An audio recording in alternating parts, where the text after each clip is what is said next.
안녕하세요. 오늘은 2월 11일 연중 6주일입니다. 오늘 6주일 지나면 이제 수요일부터 제2수요일이 시작되죠. 오늘은 또한 연중 6주일은 세계 병자의 날이기도 하죠. 그래서 오늘 복음 말씀을 통해서 정말 병과 죄와 그리고 교회 이러한 관계를 좀 집중적으로 여러분들 함께 나누고 싶은데, 여러분들 계속해서 여러분들 많은 제 말씀을 들으시지만 상당히 용어 자체가 어려울 수 있는데요. 익숙해지면은 훨씬 더 이 표현이 우리를 또 움직이게 할 수 있고 또 전반적으로 우리가 힘이 나는 내용이에요. 오늘 복음은 마르코복음 1장 40절에서 45절인데 어떤 나병 환자가 예수님께 와서 도움을 청해요. 무릎을 꿇고 스승님께서는 하고자 하시면 저를 깨끗하게 하실 수 있습니다 하고 말해요. 그러자 가엾은 마음이 드신 예수님은 마음을 정말 다해서 손을 내밀어서 그에게 말씀하시죠. 말씀이 굉장히 중요합니다, 여러분들. 말씀 한마디에 치유가 되는 거죠. 내가 하고자 하니 깨끗하게 되어라. 바로 나병이 가시고 그가 깨끗해졌다. 오늘 이 부분을 좀 집중적으로 볼 텐데요. 내가 하고자 하니 건강해져라, 그런 소리죠. 내가 하고자 하니 깨끗하게 되어라, 나병이 나아라는 소리죠. 우리는 집에서요, 물건을 꺼내고 쓸고 바닥을 닦는 등 대청소를 가끔씩 하죠. 부활맞이 대청소도 분당에서 하고 집에서도 대청소를 하지 않습니까? 근데 집이 깨끗하는 건 너무 좋지만 청소는 그리 달갑지 않은 그런 대상이기도 하죠. 그래서 사람들은, 특히 이 남자들은요, 기쁘게 청소하는 건 아니에요. 마지못해서 하는 부분들이 있죠. 오히려 어지럽히지만 않아도 도와주는 거 아니겠을까요? 그래서 어릴 때부터 이 부분들은 좀 익숙해져야 되지 않나 하는 생각을 해보는데, 하지만 우리가 말하고자 하는 이 먼지는 겉으로는 제거할 수가 있는데, 비누가 좋은 거, 세제 좋은 거, 뿌리는 거 이런 것만 하도, 약간의 노력만 해도 요즘에는 가능하죠. 근데 옛날 사람들은요, 특히 성경의 초대교회 시대라든가 이런 옛날 분들은 눈에 보이는 질병, 다시 말하면 나병을 그냥 불순물로 여겼어요. 먼지 같은 더러운 걸로. 그래서 그리스도께서는 복음서에서 많은 질병을 고치시고 인간의 그러한 그 더러움을 정화시키고 깨끗하게 해주시죠. 그런 점에서 이것을 기억하게 하는 복음서인데, 더욱더 깊은 메시지는 바로 윤리적이고 또 심리적이고 도덕적인 정화의 이 선물들을 주시는 겁니다. 예수님은요, 불치병으로 여겨지는 이 어떻게 보면 오염된 한 형태로서 나병 환자를 바라보는 거죠. 그런 점에서 악도 은유적으로 보면 오염된 한 형태로 우리가 이해할 수가 있습니다.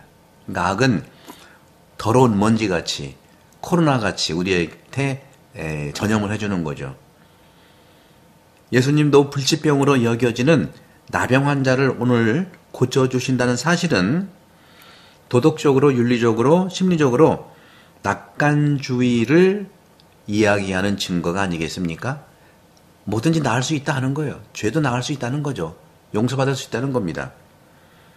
모든 죄는 그러므로 용서 가능하다 하는 거죠. 그런데 오늘날 이 나병은요, 치료가 가능한 것으로 간주되잖아요. 나병이 그렇게 걸리진 않는단 말이죠. 하지만 환자가 제때에 치료를 시작하고 몸이 아직도 그 병으로부터 심각한 영향을 안 받았을 경우에 부분적으로 가능한 거 아니겠습니까? 하지만 예수님께서는 오늘 이 나병 환자, 이 나병 환자의 어떻게 보면 이 마지막이라고 볼 수 있는 이 나병 환자를 고쳐주세요. 이것은 어떤 의미냐면 예수님이 그러잖아요. 병도 고쳐주지만 너는 구원되었다 하고 죄를 용서준다는 말을 하잖아요.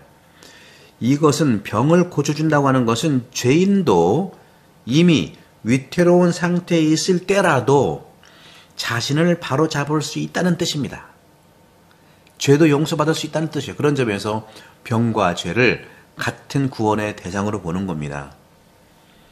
예수 그리스도께서는 죄를 깨끗하게 해주시고 이러한 능력을, 즉 정화의 능력을 우리 교회에 선물로 주셨어요. 전달해 주셨어요. 교회는 수세기 동안, 2000년 동안 걸쳐서 이를 수행해 오는 경임의 표현에 의하면 야전병원이에요.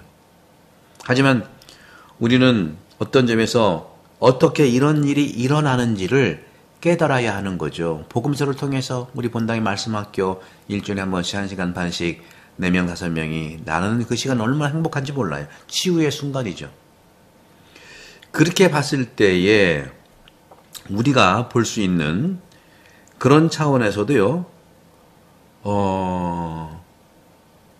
다른 사람들을 낫게 한다는 거, 깨끗하게 한다는 거, 이것은 먼저 교회가, 가난한 교회가, 또 교회가 순결하고 오염되지 않은 그리스도의 신부가 되어야 된다는 첫 번째 원칙이 있는 겁니다. 거기서 시작하는 거예요. 다시 말하면 죄 많은 제사장은 자신을 정화해야 하기 때문에 누구도 정화할 수 없는 거예요. 이러한 요구사항이 고귀한 것처럼 보이지만 과연 달성할 수 있을까요? 그런 점에서 누가 스스로 죄가 없다고 말할 수 있겠습니까? 바리사이들이 항상 그렇게 얘기하죠. 어떻게 당신은 무슨 권한으로 죄를 용서하는 것이요? 다른 모든 사람들은 오 하느님 죄인인 저에게 자비를 베푸소서라고 청하잖아요. 루카복음 18장 13절에.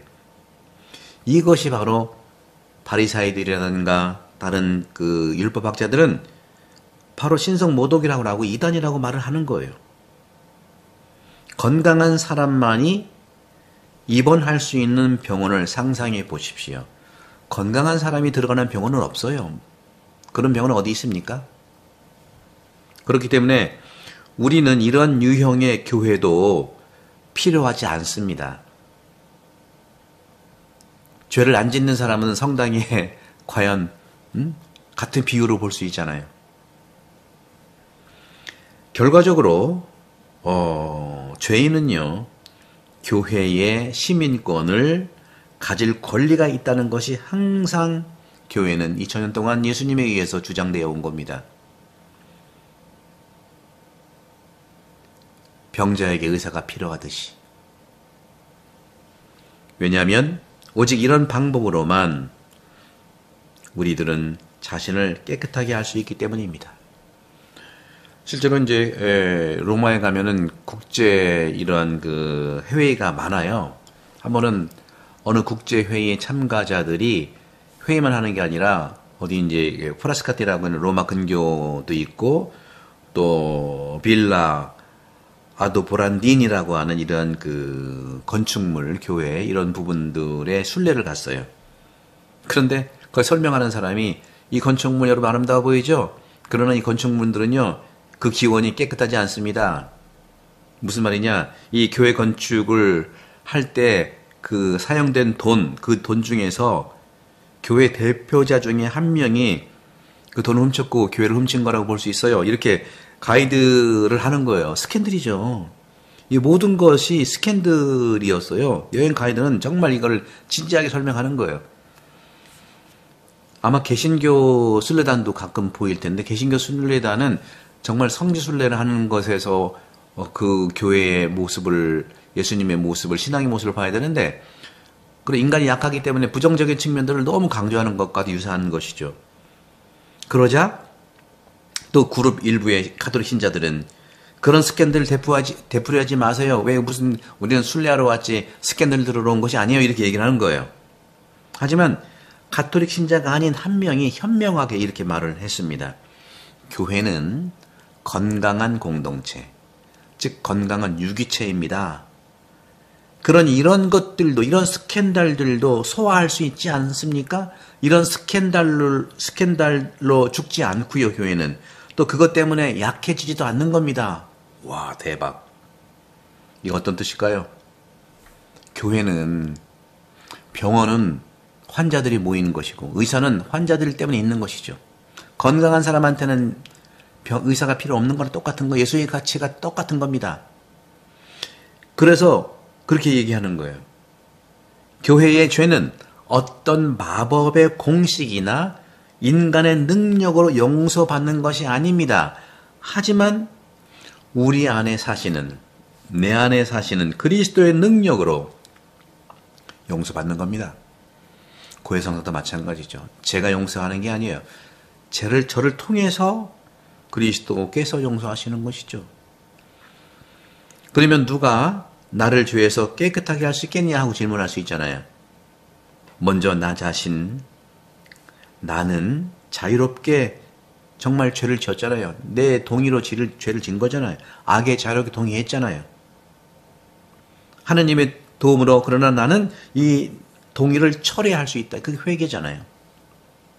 철회하고 내가 초래한 피해를 정말 복구할 수 있다고 하는 고백이잖아요. 그리고 결심이잖아요.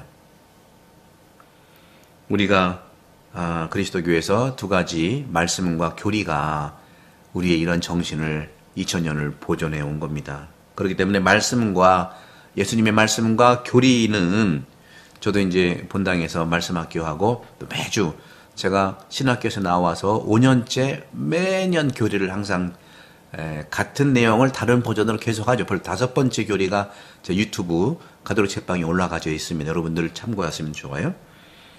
그 교리 문답, 교리는 우리의 의지가 죄로 인해 약해지고 죄 짓기 쉽다는 것을 가르치는 거예요. 이것이 사실입니다. 이것이. 본래 혼자 남겨지면 넘어져도 거의 일어날 수가 없는 게 인간입니다. 하지만 우리는 치유할 수 있는 힘을 주는 교회에 남아있잖아요. 나는 남아있잖아요. 우리가 완벽해서 성당 나오는 건가요? 하느님을 닮은 건 완벽하지만 그 모습에서 잃어버려져 가는 것이 우리 사람의 일종의 현실이죠. 그러므로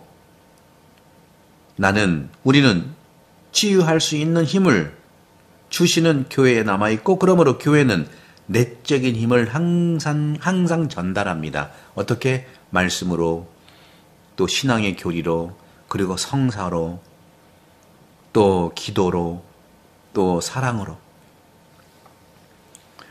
우리는 다른 사람들로부터 지속적인 도움을 받는 사람들입니다.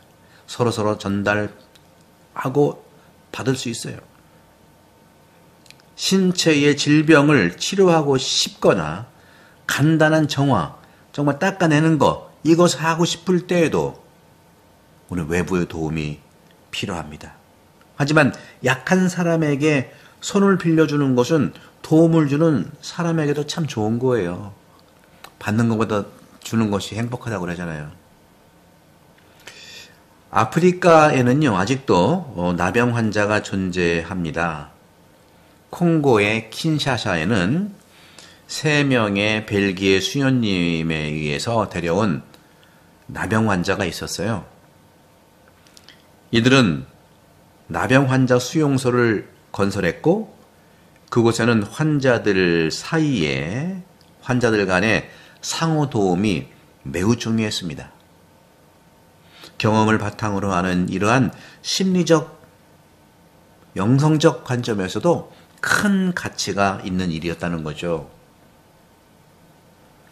나병 환자 수용소에 도착했을 때 새로운 환자는 자신의 삶이 끝났다고 생각하고 매우 낙담했어요.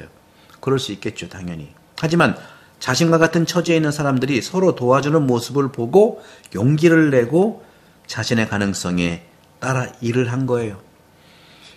우리 꽃동네 수도원 한국형 수도원인데요. 우리 꽃동네 신부님들, 수사님들이 대전가톨릭대학교에서 공부하고 또 사자석봉을 받았는데 참으로 한국형 너무 잘해요.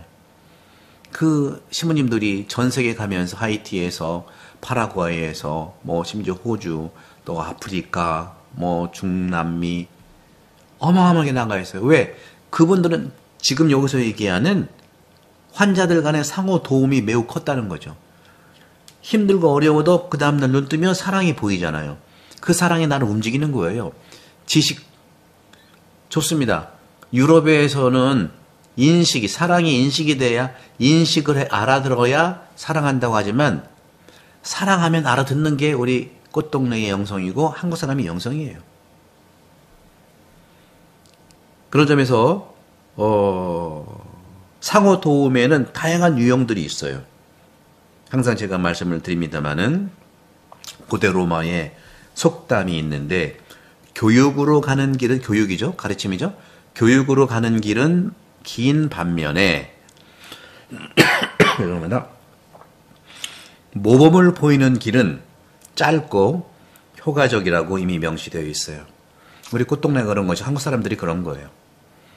사랑의 모범을 보고 많은 분들이 감동받잖아요. 우리 이태석 신부님 뭐예요? 그분이 물론 교육자입니까? 뭡니까? 사랑을 보여주셨기 때문에 그 사랑이 모든 사람을 알게 하잖아요. 이태석 신부님은 그런 거예요. 모범으로 보이는 길은 짧지만 효과적이라고. 초기 그리스도교에서 학교에서는요. 유명한 사람들의 예를 제시해서 도덕성을 가르쳤어요. 그리스도인들은 성인들의 삶을 읽는 습관, 그것들을 배우고 또 이런 방법을 제기했습니다. 오늘날에도요, 이런 교육 방법이 당연히 필요합니다. 사람들은 구체적으로 생각하는 존재예요. 그래서 주변과 신문에서 우리가 오늘날 살아가면서 정말 그 매체들, 방송 매체들, 얼마나 나쁜 얘기들을 많이 들어요. 저는 그런 나쁜 얘기들을 안 들을 권리도 있다고 생각해요. 좀 자세하게 좀 알리지 않았으면 좋겠어요. 호주가 좋다는 게 아니라 호주는요, 안 좋은 일은 아예 얘기를 안 해요. 오히려 정확하게 경찰이 가서 보고 자기 맡은 바를 충분히 해야지 우리처럼 굉장히 날리질 않는다는 거죠. 세상에 주변 신문에 얼마나 악들이 많습니까? 그렇기 때문에 우리 주변에서 좋은 사례들을 볼 수 있는 것은 매우 중요한 일이에요. 그래서 저는 제가 하는 카톨릭 책방에서 좋은 일을 자꾸 알리려고 그래요. 그래서 제가 지난 2월 4일에도 지난주에도 이인선 율리아 해외 선교사 수녀님을 모시고 볼리비아 코차밤바에서 20년 동안 선교사 생활했는데 여러분들 보셨을 겁니다. 제가 동영상 올렸으니까. 거기에서 해외 선교사 후원회를 제가 우리 본당에 만들어서 후원을 할 겁니다. 우리 가톨릭 책방 모든 구독자들도 해외 선교사를 후원하고 원하시는 분들은 제가 알려드릴게요. 거기에 여러분들이 기꺼이 참여할 수가 있습니다. 제가 알려드릴게요. 우리 신협 구자번호를 해서 해외 선교사 후원회. 제가 직접 갖는 게 아니라 다만 가지고 다 지속적으로 나눌 겁니다. 이 좋은 일들을 해야 될 거 아닙니까? 우리 맨날 나쁜 일만 보겠습니까? 그렇기 때문에 우리 주변에 좋은 사례들을 많이 보는 것이 중요하고 그런 점에서 도움을 주는 것도 이 말로 하는 게 굉장히 중요하다는 거죠. 매우 중요합니다. 다른 도움은 또 좋은 말을 하는 거예요. 좋은 말을 하는 거죠. 교회는 말씀을 섬기는 것을 교회의 기본 의무로 생각합니다. 그래서 설교하고 교회는 책을 출판하고 교리서를 통해서 가르치는 일을 하면서 그 일을 수행해 오는 거예요. 말씀, 교리, 성사, 기도. 하지만 그것이 더 효과적일 수가 있는 것은 기도하면서 모든 종합이 되는 거죠. 저녁 때는요, 어떤 경사스러운 날에도 이런 그 사적인 일들, 어제가 설이었죠. 계속 설날 여러분들 가족끼리 모여서 이런 그 덕담을 많이 나누시면 좋겠어요. 잔소리 우리가 내려놓고. 실제로 어떤 경찰관이 있었는데 그분은 믿는 가정 출신의 경찰이었어요. 항상 주의를 지키고 이렇게 교회에 갑니다. 그런데 한 번은 친구와 산책하면서 이런저런 얘기를 하는데 그 친구는 내일 그 잔치집에 간다고 얘기를 했어요. 그러니까 그 열심한 경찰관이 미소를 지으면서 나는 이미 이런 일들을 오래전에 극복했어. 잔치집은 또 끝나고 갈 수도 있지만 성당 갔다가 이렇게 갈 거야. 했더니 그 친구도 나도 너의 그런 의견을 오래전부터 극복했어. 나도 행복해. 이러한 그 대화들이 소중하지 않겠어요? 결국에는 우리는 이 작은 자기 신앙의 삶의 말씀으로 나눔과 작은 봉사, 사실은 나는 그 잔치집에 봉사하러 가는 거야 하는 말씀도 나누더라고요. 이런 것을 위해서 우리가 얼마나 많은 기회를 갖고 있느냐 하는 거죠. 우리는 교회를 유능하고 체계적인 방법으로 도움이 제공되는 병원에 비유해 왔지 않습니까? 교황님도 교회는 야전병원이라고 말씀하셨잖아요. 이것은 비유적인 차원에서 성사에 도움이 될 수 있는 거예요. 교회 성사를 본다든가 하느님과 인간 사이에 화해, 용서, 그리고 나병 환자가 자신의 건강을 확인해 줄 수 있도록 오늘 복음에서 예수님께서는 사제에게 자신을 정말 보이고 깨끗해진 것 관련해서 모세가 명령한 예물을 바쳐 그들에게 증거가 되어라 하고 얘기를 하시잖아요. 교회에 주어진 이러한 선물들의 위대함을 깨닫기 위해서는 저는 아우구스티누스 성인의 말씀으로 오늘 강론을 마칠까 합니다. 아우구스티누스 성인은 이렇게 말씀하셨어요. 만일 하느님께서 나에게 새로운 우주를 창조하는 것과 그리고 죄를 용서하는 것 두 개 사이에 선택권을 주신다면 나는 후자를 선택할 것이다. 새로운 창조보다 죄를 용서하는 것을 내가 선택하겠다는 거죠. 어떻습니까, 여러분들?